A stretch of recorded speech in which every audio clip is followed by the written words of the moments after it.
बिस्मिल्लाहिर्रहमानिर्रहीम। शुरू अल्लाह के नाम से जो बड़ा मेहरबान निहायत रहम करने वाला है। अस्सलाम वालेकुम, वेलकम टू माय किचन। आज आपसे शेयर करूंगी मटन पाया की बहुत ही आसान और बहुत ही मज़ेदार सी रेसिपी, जिसे आपने एक बार बना लिया ना तो बार बार आप मेरी रेसिपी से इसको बनाना चाहेंगे। आप इन मटन पाया को नान और रोटी के साथ सर्व कर सकते हैं। तो चलिए फिर फटाफट से इस मज़ेदार बहुत ही टेस्टी से मटन पाया को बनाना सीखते हैं। तो बिस्मिल्लाहिर्रहमानिर्रहीम, मटन पाया बनाने के लिए सबसे पहले मैंने यहाँ पर एक कढ़ाई ले ली और इसके अंदर 1 कप मैंने घी ऐड किया है। आप चाहें तो ऑयल में भी बना सकते हैं, लेकिन घी में ये मटन पाए बहुत ही टेस्टी बनने वाले हैं।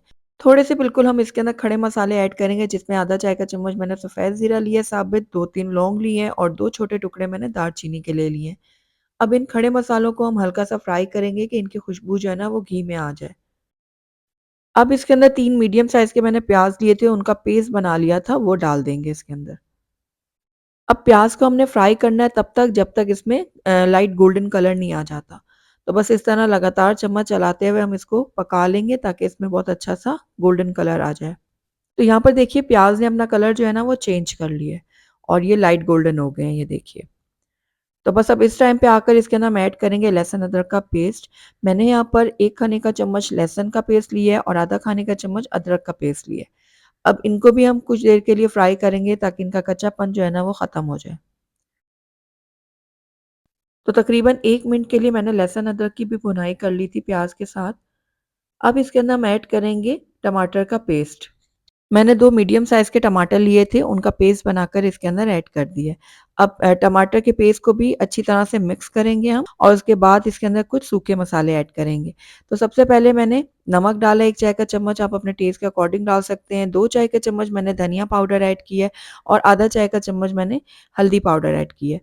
अब इन सूखे मसालों को भी हम अच्छी तरह से मिक्स करेंगे और उसके बाद हम इसके अंदर थोड़ा-सा पानी ऐड करेंगे। तो जिस ब्लेंडर में मैंने प्याज़ को पीसा था ना, उसमें मैंने थोड़ा-सा पानी ऐड किया है और वो खंगाल हम इसके अंदर ऐड कर देंगे ताकि ये जो सूखे मसाले हैं और हर चीज़ है ना अच्छी तरह से पक जाए और उनका कच्चापन ख़त्म हो जाए।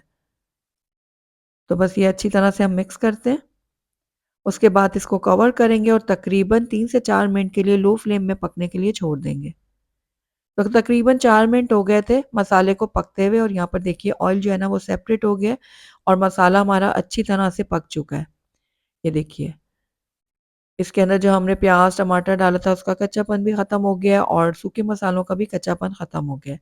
तो बस अब इस टाइम पे आकर इसके अंदर मटन के पाए ऐड करेंगे। तकरीबन 6 अदद मैंने लिए थे मटन के पाए। इनको मैंने अच्छी तरह से धो के साफ़ कर लिया था और छन्ने में रख दिया था। अब ये हम इसके अंदर ऐड करेंगे। अच्छा, पायों में एक ख़ास किस्म की स्मेल होती है, उसको ख़त्म करने का तरीका और इनको साफ़ करने का तरीका जो है ना वो पहले मैं अपने चैनल पे अपलोड कर चुकी हूँ। आप चाहें तो वहाँ जाके इसको देख सकते हैं। तो बस अब हमने पाए की खूब भुनाई करनी है। तकरीबन 7 से 8 मिनट के लिए हम पायों को अच्छी तरह से मसाले के साथ भुनेंगे। इतना हम इसको भुनेंगे कि पानी अच्छे से ड्राई हो जाए और जो घी है ना वो सेपरेट हो जाए। तो आप देख रहे हैं कि मसाला बहुत अच्छी तरह से जो है ना वो ड्राई हो गया है और घी सारा सेपरेट हो गया है, किनारों से निकल आया घी। तो बस अब इस टाइम पे आकर इसके अंदर हम ऐड कर देंगे पानी। तो मैं यहाँ पर 1.5 से 2 लीटर पानी ऐड करूँगी, क्योंकि हमने इसमें ना पायों को गलाना भी है और अपने शोरबे का मार्जिन भी रखना है। तो बस 1.5 से 2 लीटर पानी इसके अंदर काफ़ी होगा। तो यहाँ पर थोड़ा-सा पहले मैं मिक्स करती हूँ और उसके बाद बाकी का पानी भी ऐड कर दूँगी। उसके बाद हम इसको कवर करेंगे और मीडियम लो फ्लेम में इसको पकने के लिए छोड़ेंगे आधे घंटे के लिए। तो तकरीबन आधा घंटा हो गया था पाए को पकते हुए। तो अब ये देखिए पाए जो है ना काफ़ी हद तक पकना शुरू हो गए हैं। तो बस इस टाइम पे आकर मैंने 2 चाय का चम्मच डाला है देगी लाल मिर्चों का पाउडर और 1 चाय का चम्मच ऐड करेंगे इसमें कश्मीरी लाल मिर्चों का पाउडर। इससे बहुत ही अच्छा कलर आएगा हमारे शोरबे में। तो बस लाल मिर्चों को भी अच्छी तरह से मिक्स कर लेते हैं। उसके बाद इसको कवर करेंगे और बिल्कुल लो फ्लेम में इसको तब तक पकाएँगे जब तक पाए हमारे अच्छी तरह से गल नहीं जाते। तकरीबन 1.5 घंटा हो गया था पाया को लो फ्लेम में पकते हुए। तो यहाँ पर देखिए पाए हमारे बहुत अच्छी तरह से गल चुके हैं। आधा घंटा पहले और ये 1.5 घंटा अब यानी 2 घंटे तकरीबन लगे हैं पाए को पकते हुए। हर पाए का अलग हिसाब होता है, कोई जल्दी गल जाते हैं, थोड़ा कोई देर से गलते हैं, तो ये आप चेक कर लीजिएगा। अच्छा, अब इसके अंदर हम ऐड कर देंगे साबित हरी मिर्चें, इससे बहुत अच्छी खुशबू भी आएगी और फ्लेवर भी आएगा। तो इसको भी थोड़ा मिक्स करते हैं और ये देखिए शोरबा आप अपने हिसाब से रख सकते हैं, जितना पतला गाढ़ा आपने रखना है उस हिसाब से इसको रख लें। अगर आपको ज़्यादा गाढ़ा पसंद है तो इसको कुछ देर और पका लें। अच्छा, यहाँ पर जो है ना आखिर में इसके अंदर मैंने ऐड कर दिया खूब सारा सा हरा धनिया और इसको भी मिक्स करेंगे। अब हम फ्लेम को बंद कर देंगे और आखिर में इसके अंदर ऐड करेंगे 1 चाय का चम्मच गरम मसाला पाउडर, तो इस तरह से स्प्रिंकल करते हुए डालेंगे और उसके बाद इसको कवर करूँगी, 5 मिनट के लिए ऐसे रहने दूँगी, उसके बाद मैं इसकी फाइनल लुक आपको चेक करवाऊँगी।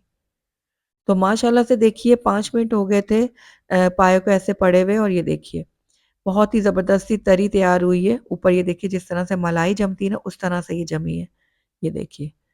बहुत ही मज़ेदार, खुशबूदार से हमारे ये मटन पाए जो है ना वो बनकर तैयार हो गए हैं। तो चलिए फिर इसको प्लेट आउट कर लेते हैं। अल्हम्दुलिल्लाह हमारे बहुत ही खुशबूदार और मज़ेदार से मटन पाए बनकर तैयार हो गए हैं। दिखने में ही जितने टेम्प्टिंग लग रहे हैं ना, यकीन जानिए खाने में ही उससे ज़्यादा मज़ेदार हैं। तो आपने एक बार मेरी रेसिपी से इन पायों को ज़रूर ट्राई करना है।